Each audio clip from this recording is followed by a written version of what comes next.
Eza nani kuna? Kota. Ah, bonjour maman na Amadou. Mwa kimia. Boboto. Bonio. Ah, mea na ngai. Nana mo agence mo abwe. Bakainga moto. Yo na esenga o devisa ngai. Na o na no mkena bamba. Soki na bimisi moto na buli na wa ozon shiromea. Jorbert. Yo inga na depso mbongo. Ah, na tongo bwe. Na depso mbongo voma. Jorbert. Mbongo naza nango kaya moke ona okesela nango commande. Yo bunga ta na defisio na ozo bonga ngo wapi vraiment Jorbert. Yo koma ko elima. Okoma ko elima obunga. Ata photo na ta na WhatsApp to mona yango te, ata na Facebook. Okenda wabe koma lokwa muta kufa, lokola elima moko boye. Jorbert. On dirait yo te. Non, yo te Jorbert. On a ebeli Jorbert, on a ebeli ekuna ande toza ko sala pena ko tumba poso. Mais non moi net yo o zende esprit na yo. Eza yo te. Jorbert. Pouvenga penda ke o eza yo. Pouvenga ina ba ke o Jorbert lo ngana yeba. O eza yo te.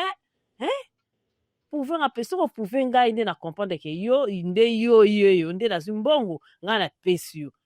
Mais taboy ngana ko peso mbongo te. Pona zo mona André yo eza o yo te. Ah, mea. Ngai yo nazali na ngai, nazali na bunga te mea. Azali yebi ka ba bulu bani. Petit frère nanga Peter. Alakisa nga WhatsApp awa. WhatsApp. Na luka yo pinani Jorbert. Na mona ote ata denzete ya pamba o ebimaka awa na WhatsApp. Ezoleka te. Okenda wapi nazomona ote. Vraiment. Wa biloko wa biso de désactiver motara ba bulu on eza vie privée banini. Te Mamadou, eza bongo te mea na ngai.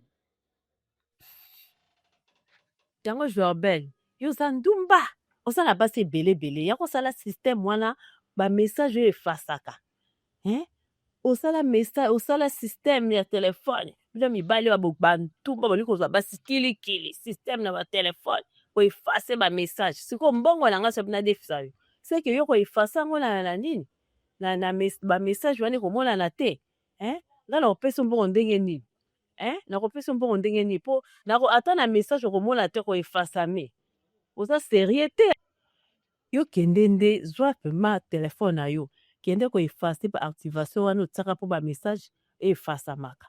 So longoli yango ozwi photo na yo tsepe na profil na moike oui Jorbert yeyo et puis nga ko benga so na bengi na moni ke leki en ligne to sololi oye après lobi kuna ndenga na pesombo. Kaso ka boy kaka Jorbert nga na opeso te po na moni ke oko effacer kaka ba message wana. Sala ndenga na lobi na yo po nga na pesombo. Mama mado. Mama.